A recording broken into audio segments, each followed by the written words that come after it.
Hello, folks, and welcome to English 414, Methods of Research, Grambling State University, Fall 2021.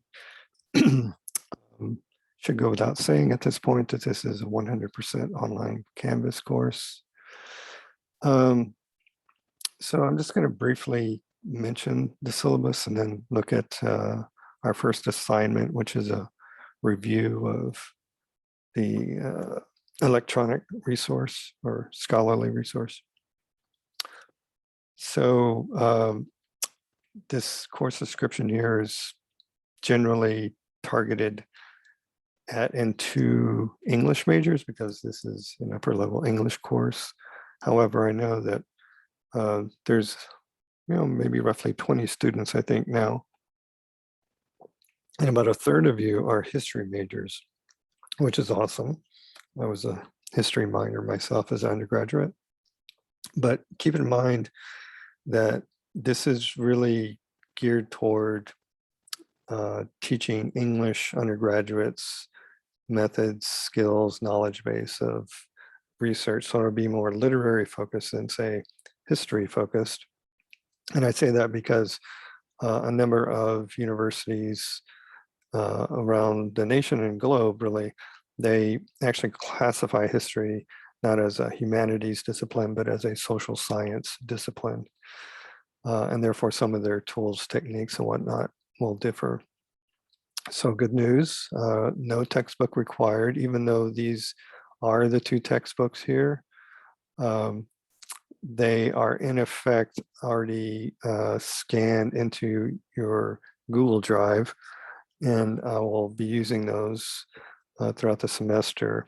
A note about this MLA handbook, notice that I did specifically request the 8th edition, but the bookstore told me that they can only order and sell the latest edition. The reason I ordered the 8th is because there's not a whole lot significant that's really changed in the new 9th edition, but you're welcome to have the 9th. The difference, of course, would be that if you're following my video lectures and using the 9th edition, I'll be using this 8th edition, so the page numbers will obviously be different. Speaking of those files, here is the master link. This is on top of page 2 of the syllabus, whether in Canvas or here on my laptop. If you click the link here, it'll take you straight to our folder of information, assignments, and whatnot. I happen to be logged in right now to Google because that's how I access my Zoom account. But you can access that master link and all these resources and documents without being logged into Google. If you're unfamiliar with Google Drive, right now you're looking at what is called the list view, which is an alphabetical listing like you would see in a folder directory computer. But you can, over here, use this button right here to toggle between list and grid view. If you click the grid view, you'll see sort of like a grid of tiles, if you will. There's some videos in there because later we'll be talking about the history of the book and print production. So, there's the syllabus. That's what the master link is for. Right there, includes all assignments, documents, and whatnot. On page 2 here of the syllabus, you see this kind of nifty little kind of at one viewing list of the course. This is how the modules are going to be set up in Canvas, what their weighted percentage is worth, the deadlines. If any of these deadlines change, of course, I will, announce it in Google, in Canvas, as well as, send you all an inbox message to make sure you get it. So this is, a course that is entirely 100% online. So I need you guys to be aware that the technological issues, if you will, aren't kind of in my purview, like if you have network, internet, computer problems, I'm your English professor, not your computer guru, so to speak. And I mentioned this in a section called Technological Requirements. And I mentioned this in a message to you guys that please do not attempt to do coursework, whether for this course or other courses, on your phone. It's just not efficient, compatible, or very functional for that matter. Now, I know many of you like to use, what do you call it, Google Docs for your writing assignments, and that's fine. All of the assignments up here, they're all Microsoft Word based files, submissions in the modules. And so in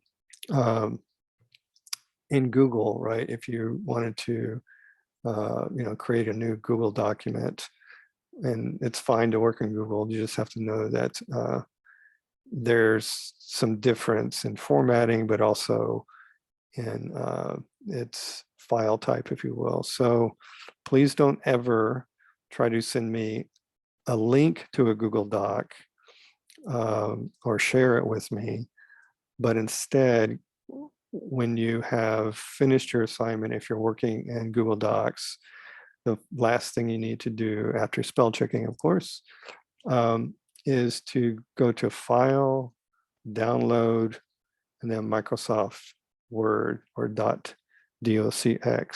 That is, you want to download, to your English 414 folder, assuming you have one on your computer, or to your laptop or somewhere on your computer, download your assignments as a Word doc or document like this, and then upload that Word doc into the Moodle assignment box. So that's how you would do it inside of Google Docs. If you're using the regular kind of Microsoft, which, by the way, you have freely available to you as an enrolled student, then it's just simply saving it as a Microsoft document and then uploading it to the Moodle.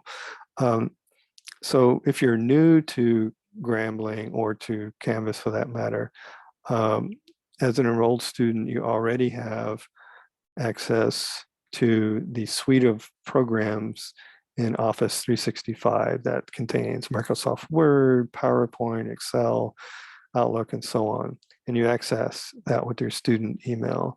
So if you were to click on this link here, it will take you to the Outlook or email login, right? And so you log in with your, usually it's your last name, and then GSU mail.gram.edu. This domain here of gsumail.gram.edu is uniform for all students, and the gram.edu is uniform for pretty much all faculty. That's how we kind of distinguish the emails from each other. But once you log into this as a student, then you have access to the Office 365. If you don't know how to access your student email, or never have yet, there's this link here in the syllabus. It takes you to a YouTube video that Grambling put up a while back about how to access your student email. And there are a few other in their channel here. There are a few other videos that might be helpful to you. So going back to the syllabus here, There are my course policies, no late work, right? You now already know the assignment dates. Here they all are. And unless, something drastic happens, these assignments will remain the same. So please plan ahead is what I'm saying. If you need to, of course, get a hold of me, I'm going to have virtual office hours. So ideally Monday, Wednesday, 11 to 2, or Tuesday, Thursday, 11 to 1. If you can't meet during that time, we can schedule a mutually convenient time. And when we do that, then I'll send you a Zoom meeting ID and we can have a face-to-face, so to speak, on Zoom. Of course, you have to have previously installed the free Zoom app if you haven't. And then the course schedule is basically the modules in detail, which are mirrored in Canvas. Maybe I should go ahead and show you here. So I'm in my Grambling faculty version of Canvas. So you won't see all of these links over here out to the side. So if I go over here to student view, this is generally what you will see. Fewer tabs on the left here. But I've already, in both the home page and the syllabus page, I've already actually uploaded the entire syllabus, that we're talking about here. But the modules page is probably the easiest way to navigate. So if you click on the modules, you'll see that each one is, there's a module, there's an assignment, there's a module, there's an assignment, there's a module assignment. Each one has its own singular assignment, of which there are 6 modules and 6 assignments. So clicking on the first assignment here, due September 13th, you'll see here the due date, the points worth in the course, and 20 points is 20% points. So that's 2 letter grades worth, kind of a important assignment. And it's been available since Friday, but is available till the deadline. And if you, again, you click each of these links, and it'll take you to a document already in our Google Drive. So a note about the uploading, and I have it here highlighted in bold red at the bottom, but also in the assignment itself. And I'm going to be working from the documents on my computer because it's just easier to navigate. You can, like here is the, this is the assignment itself, right? The hard deadline of September 13th. What do I say here? And I need to clarify this because some students in the spring, they, I suppose inadvertently, ended up uploading an assignment to, say, module 3 or 4 when it was due in, say, module 1. And when that happens and the deadline passes, then there's an automatic 0 assigned for that assignment because there is no, there's nothing in there. Now, you need to make sure that, in this case, for the first assignment here, you need to be sure that you're in the module 1 assignment to then upload your Word document file, and correspondingly for the rest of the assignments. So each of these, again, in the let me go back to Moodle here. You can work from this document, which you can download. That is the syllabus, which contains all of the links, or you can work within Moodle, whichever is easier. Again, I don't recommend doing stuff on your tablet or phone, but on a laptop or desktop. But in say, go back to Moodle here. In Moodle, if you were to click any one of these, right, it'll take you to that document and then Google Drive, and then you can download it, you know.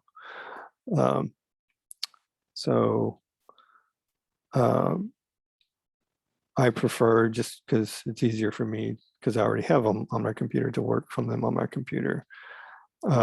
There's another link here to a student sample, which I'll show you, may be very helpful in looking at before you submit. Okay, I'm going to actually log out of Moodle now because I'm not Moodle, excuse me, Canvas, because it's just, you know, already on my laptop, as well as, you know, it's just easier to navigate. First of all, I have to leave the student view and log out.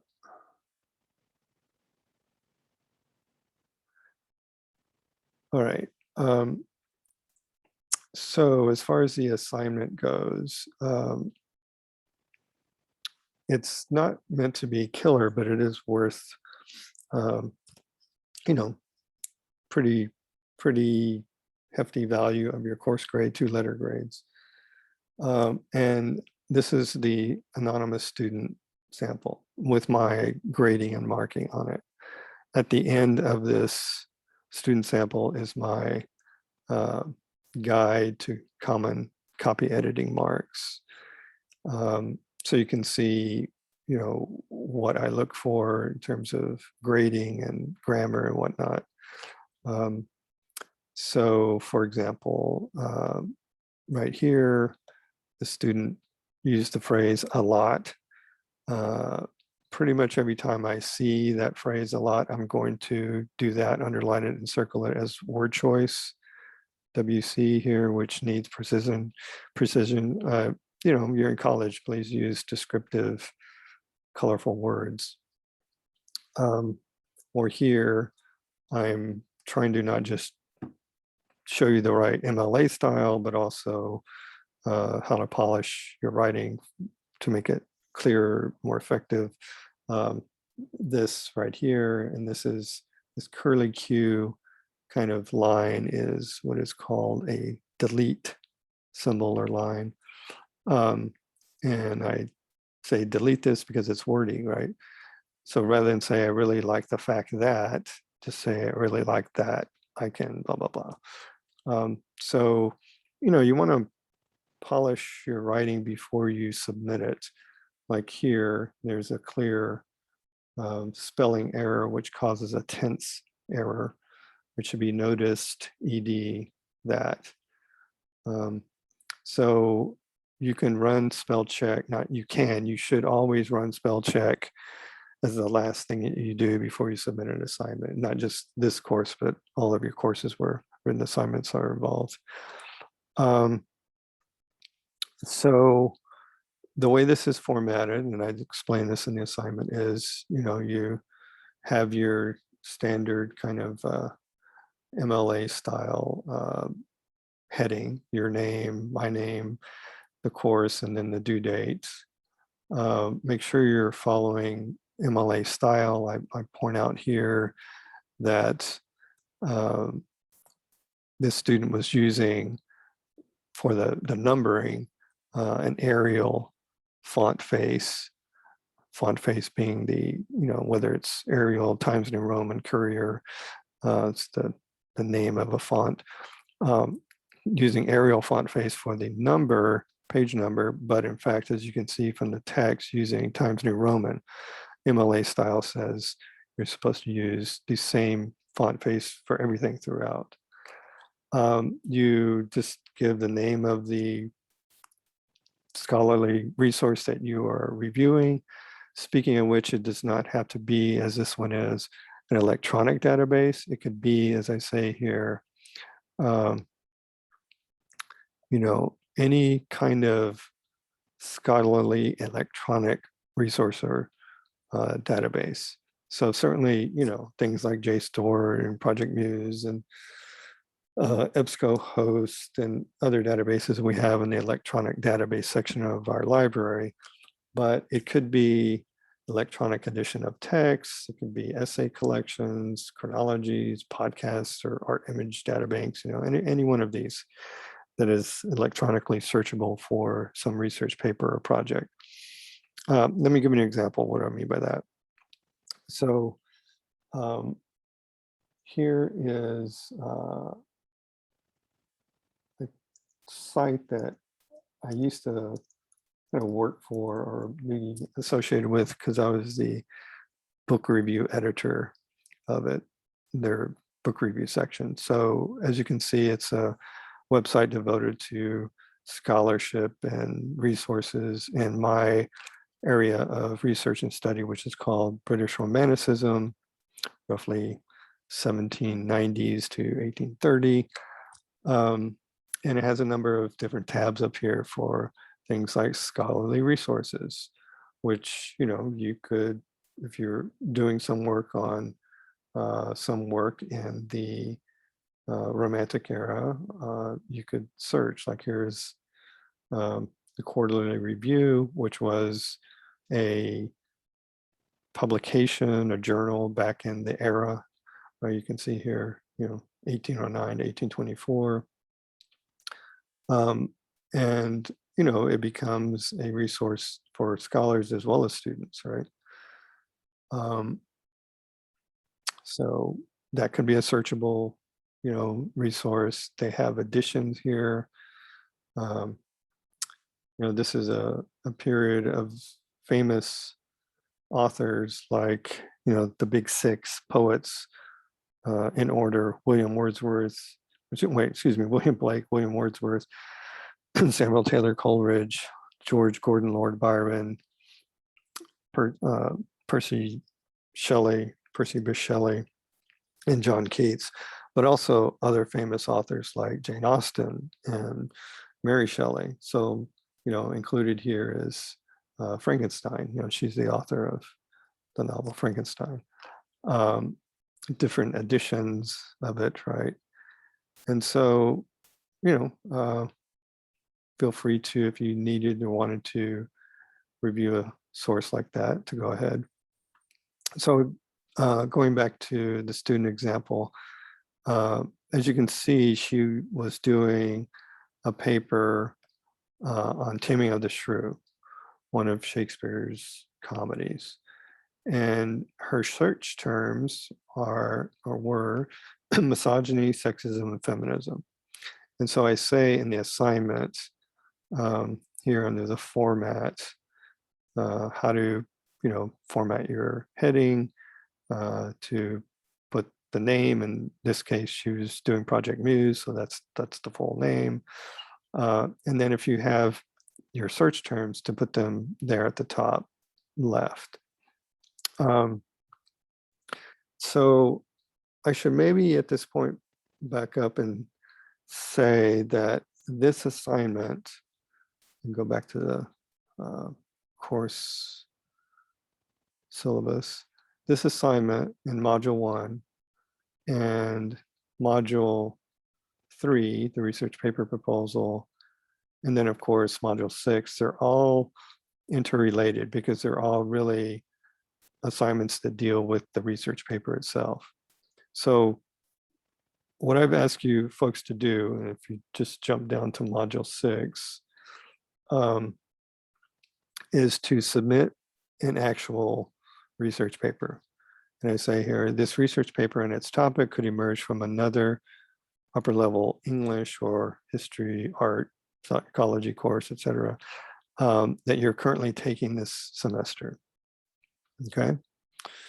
My assumption is that, like Dr. Gould's survey of history of English literature part 1, or Tom Tracy's class, or Evelyn Wynn's African American literature class, like they will have at the 300 or 400 level a research paper essay due typically toward the end of the semester. But I say here in bold red, right, if none of your current courses sorry, typo, go back and fix that, requires a paper project, then please let me know as soon as possible, right? Because that's going to be a problem you and I one-on-one have to solve because you need some kind of research paper project. Also, I say that, like, I'm asking for 8 to 10 pages of body text for this assignment because, well, let's be honest, folks, it's a, you know, normal 10 pages at the 300 and 400 level English undergraduate level. That's a normal requirement. A lot of people may require a 6-page or 5-page research paper, but that's really not the standard around the nation. To be honest, 10 to 12 pages is a normal undergraduate research paper. And I've taught at a number of universities and can vouch for that. But if your assignment in another course, history or English, is not, 8 to 10 pages, you will need to add a couple of pages to meet that length requirement, as I say right here. So if you plan to use a research paper from another course you're currently taking, but the length requirement for the essay is shorter than, say, 8 to 10 pages, right, you will need to generate more to meet. So if Dr. Nguyen assigns a 6-page paper, then you'll need to add a couple of pages to meet the requirement for this module 6. The research paper proposal, which is a separate assignment itself. It's module number 3 here. That, again, if you click on a link here in the syllabus, it'll take you to that Google Drive file. That is meant to be what your research paper project is supposed to be about, right? So this is all it is right here. It's just simply this information, your major, the topic, question, and a working thesis or tentative thesis, because you haven't written the paper yet. So that's it. That's all I'm asking for this assignment. But again, it is dovetailed or integrated with the actual research paper itself, because that's what you're proposing to write your research paper on. So going back to this first assignment, right? What I'm asking you guys to do is, like with your search terms here, right? The search terms should be ones that you require for a current research paper or project. And this student last year, taking a Shakespeare course, right? Her search terms were misogyny, sexism, feminism. So let me briefly show you a couple of databases, and then I will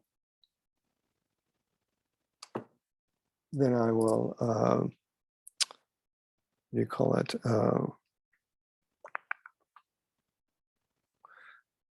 Talk about remote login, as well as how to access things from campus or not on campus. I want to believe that all of you sort of know this in the age of COVID and largely working remotely, but I can't assume that you do. So you want to, if you're going to do a database, right, then you actually need to use the library database. If you're going to do another scholarly resource that's outside of Grambling, that's fine too, but you don't need remote login typically. So you would go to the library homepage, which is simply just gram.edu library. And there's this section here about remote authentication. Now, this is only relevant if you are not on campus. So I know there's a student in California, there's a student, I think, in Texas, and maybe theoretically one in Australia. So, this information can be really accessed anywhere in the world. You have an internet connection. And you can either just read this here or open this document here, and it will tell you the same information. Simply what they're saying is that when you get to this login page, you need to take your G number and replace the letter G with the number 9. So like think of flipping the G upside down, if you will, because it only accepts numerals instead of letters. So it would be like, instead of G, it would be 9, and then your G number, and then the last 4 digits of your G number become your, what do you call it, your password. But you can easily go in and change your, and I recommend you do, change your password to something else. So if you're on campus, you're in the dorm or connected to GSU Wi-Fi or library, classroom, whatever, it will automatically log you into these databases because it recognizes you're connected to the GSU mainframe server. But these are the 2 databases you will want to explore, or maybe you already have, but especially, you know, for this course and research in general. So I'm going to click here on electronic databases, and because I am off campus, and you know, it's a fairly long page of alphabetical databases, I'm going to be met with a, you know, a login, right? So some of you may be familiar here with Jstor, right? Ones that I would recommend, by the way, are this one. So take note of this. EBSCOhost all databases, sort of a one-stop shopping database collection. Jstor, which stands for Journal Storage, and Project Muse, which that student reviewed, Project Muse, and then ProQuest. So all of those are certainly worth your investigation, and really whatever discipline, but especially for English. And speaking of English, if you ever, for some reason, need to quote a definition or you know, refer to a dictionary definition, so I would recommend you only use the Oxford English Dictionary, which you already have access to, not Webster's or American Heritage, because the OED, as we call it, is the definitive, you know, what do you call it, language dictionary for English. So let me quickly show you Jstor, like I said a second ago. If I click on this link, well, if you click on it and you're on campus, it'll just take you into the database. Oh, like that. And by the way, the reason it did that is because about, I don't know, less than 15 minutes ago, perhaps, maybe 20 minutes ago, I had logged in. So it still remembered my IP address was logged in. But again, if you're doing it remotely, you need to do that upside down G, that is, you know, the number 9, your G number, last 4 digits of your G number as a password. So most of these databases will, what do you call it, present you with a, like here, a single field at the beginning, what we call a basic search page, but you typically always want to go to the advanced search page where you can add more parameters. Like here, you can add search boxes, however many you need. So I'm going to use a couple of those search terms, like that student used, misogyny, and let's say feminism.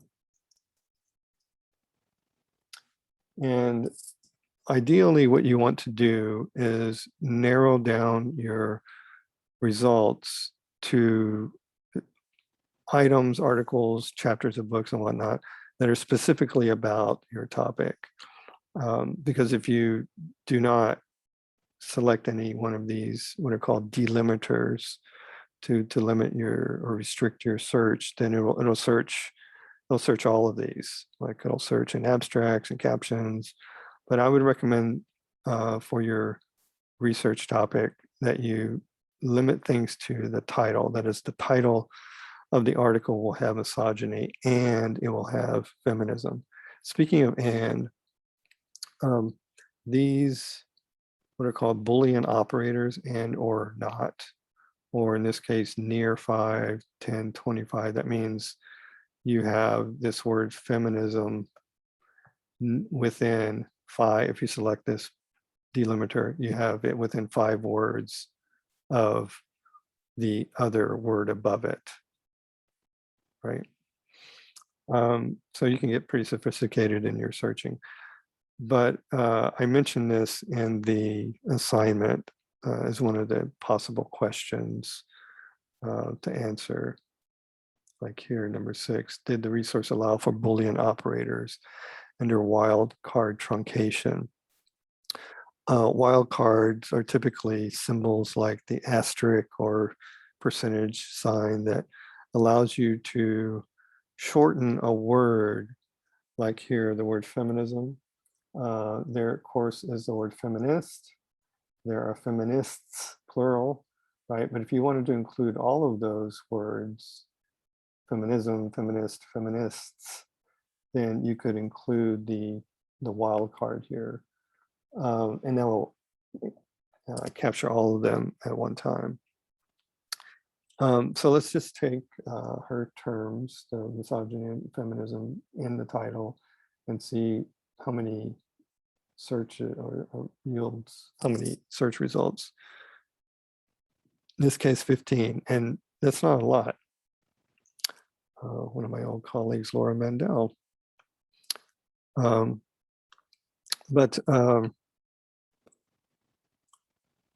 Yeah. And none of these, by the way, as you can see, are really specifically on Shakespeare. So I would say, remember they call this not a search paper, but a research paper. You have to go back, is not give up, but go ahead and, search again. So this time, what I'm going to do is use different terms, be more specific, and say, let's say shrew, because remember her paper was about the play, The Taming of the Shrew. I want that in the title, and I want it to be about Shakespeare, not about just misogyny in general throughout the world, but within this play. And you could add another one, another search box if you want to add misogyny. So let's see what Jstor yields for shrew. And so 267. You could go through all of those. It's a bit of a slog. Or you could, again, add another term. But you can also narrow it pretty quickly by saying, okay, I want it in language and literature, so that's down to 99 results. I only want it coming from academic journals, so now it's 70, right? You can keep limiting it that way. You can also limit by year. So if you want it to be, just the last 5 years, you can do that.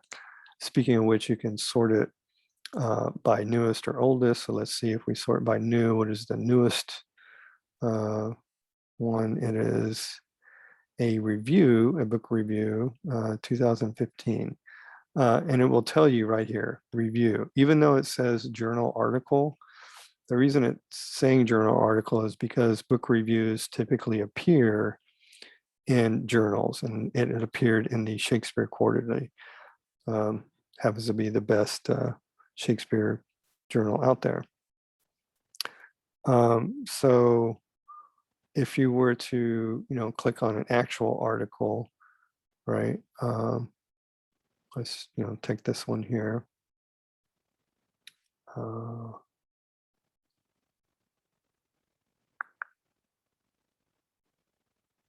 Maybe,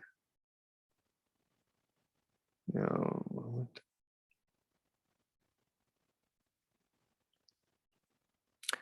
on this one here. So Shakespeare Quarterly, 2003. If you click on this, you can, of course, download right here, download the PDF, which I recommend you do because pretty much all of these now articles are scannable or searchable. So if you click on download PDF, it renders, the PDF for you that you can then download. But by searchable, I mean that they are what we call optical character ready or readable. So you can, type in, like if I'm looking for, Petruchio, the male protagonist, his name, I can just type that in and it gives me wherever his name appears. And it's a nifty search tool using the control find, whether on Apple or PC. I would also recommend that if you download things, that you keep them all in a folder for your research project. So the difference though about Jstor is that it doesn't contain as perhaps up-to-date information as other databases. So you see again, in terms of Taming of the Shrew, like this 2015, that's not entirely recent. It's quite a few years old. In other words, it's not 2020 or 2021. But if we were to go to, say, back to the electronic database page and look at something like Project Muse or EBSCOhost, you will find more recent ones. In fact, let's look at EBSCOhost all databases if you're unfamiliar with that one, because it's a pretty powerful, this one right here, pretty powerful database and very quite, prolific in terms of its number of databases and sources. So you have this kind of dashboard that when you click that link that you are met with, but then you just click this again, kind of like peeling an onion. And I'll just quickly scroll through here and see how many different databases there are on this single all databases page, including two that you, especially English majors, need to be aware of from the MLA. The first one is the Directory of Periodicals, which lists, as it says, periodicals in the Modern Language Association, so journals in our profession, if you will, and then the International Bibliography, or the MLAIB, we call it. This is good to know about, but it's not as user-friendly in the sense of, full text databases. So let me give you an example. If I were to click this and search for an article that I know I wrote and exists, you have to force this as the author. Sometimes I'm listed by my second first name instead of my first name, which is John. Then here there'll be some hits, right? But like this one right here, or any of them except for the first one. The first one was a link, so you could get to it. It's telling you here that this comes in a book. It was published by University of Toronto Press, right? That it begins, the article or chapter actually begins on page 90, ends on 116. It was put together, edited by David Finkelstein, a colleague of mine. The name of the book in which this chapter appears is called Print Culture, right? And the chapter essay itself is called Blackwood's Subversive Scholarships. But as you can see, there's no like full text link or nowhere to get the actual article itself. But don't fear, because, you know, again, a research paper, right? You could go to another database. If we were to go to Jstor or maybe even ProQuest, you could find that. I go back to the electronic database page. We go down to Jstor. You know, sort of basically showing you that not all databases are the same, so you have to check multiple ones for your research. So if I say, again, you know, I want my name or this author in, you know, as the author, right? See how many hits come up. And there are 4, right? And so there's that exact same, you know, here it is in EBSCOhost with no downloadable link or PDF file. Here you can actually download the paper, right? Not that you necessarily want to be bored to death with my writing, but and this is what I meant by a book chapter. Typically when you see in a book form an author's name at the top or at the end of the essay, that means that every chapter was authored by a different author, as opposed to you know, we call a monograph or single author book. Let me show you what I mean by that.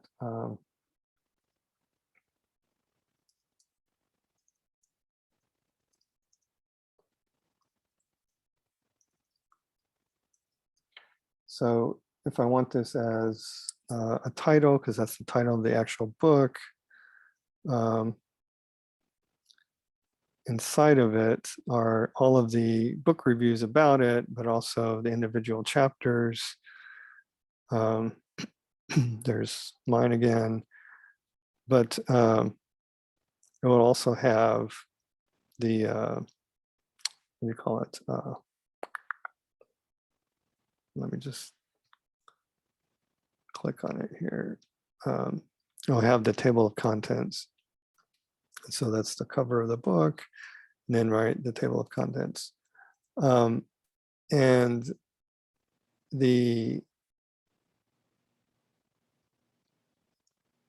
individual chapters, as you see here, are written by different authors, right? So Robert Morrison writing a chapter, John Strahan, Ian Duncan, who's at Berkeley, a colleague of mine, and then me, we're all like writing different chapters. This is what we call a either essay collection or a collection of essays. Either one of those suffice. And this happens in, you know, history, psychology, art, and so on throughout academia. So that's the MLAIB. Now, I can switch here to the EBSCOhost Academic Search Premier database. It's the second one on that very long page, quickly by choosing this link up here. It says choose databases. And so it will present here this pop-up of all of the databases. And you could, if you wanted to, I don't recommend it. If you select here, select all. So now all of these databases are selected, and you're basically telling the EBSCO server, like, yeah, I'm going to search all of these databases, you know, hospitality and legal source and all these others, or, shrew and Shakespeare, or whatever your terms are, right? And they have this note here, just be forewarned, you're, having a lot of data crunching going on, so it may take a while. But if you deselect it, then you select, deselect, you could deselect all. And this one right here, right, is one that I highly recommend that you go to. As you can see here, when you click on this little bubble here, it brings up what the description of it is. Why it just disappeared, but it is over here, right? What's more than 80, sorry about that, 8,500 full text periodicals, meaning they're all either linked to web links that have the full text, or could be newspaper, could be academic journals, but many of them are PDF files, and then many of those 8,500 are peer-reviewed journals, which is really what you want for academic research, folks. Newspaper, Google's articles and whatnot, that's not really doing genuine academic research. So if you click on that, it'll switch you to that database. So we're not any longer in the MLA International Bibliography, but we're in still the same EBSCOhost database server, but now a different database. And this one, if we use those search terms again, that's shrew, if I can type it, and Shakespeare, will yield a lot more, right? So we want to limit it again to the title. You can limit in EBSCO in many different categories, but you don't want to select, Shakespeare as the author, right? Because that would be telling the database like Shakespeare wrote this academic journal or newspaper article. It's obviously not going to happen. So you want, excuse me, you want title. Let's see what this yields. It yields 23 hits, which is pretty decent, right? And so there's an article that has the very word misogyny in it, even though we used shrew, right? But because misogyny appears in that article, right? Excuse me, in that play, it's in the title. So another article you can download. And what you're doing, folks, for this assignment, it's kind of simple, I think, is that you're basically having a conversation with me, right? Notice here how she's like, I enrolled, in a course, I did this, I clicked this. You're having a conversation about what this electronic database or resource is like. And you need to choose 3 questions from this list below, or come up with your own. And say like, oh yeah, here's that question. Did it have Boolean operators? Yeah, did you use them? How did you use them? Right? What is the scope or coverage of that database or resource? So it's just a way for you to familiarize yourself and let me know that you're being familiarized with these electronic resources.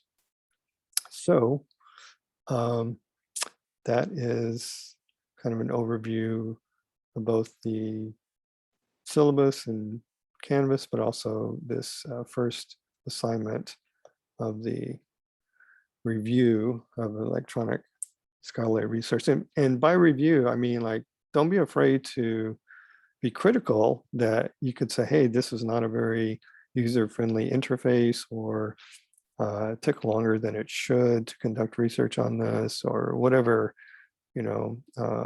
issues you may have with it, so strengths and weaknesses, if you will. All right, folks, that's it for now. If you have any questions, feel free to inbox me in Canvas. And again, please do not wait till September 13th to start your first assignment, and take care.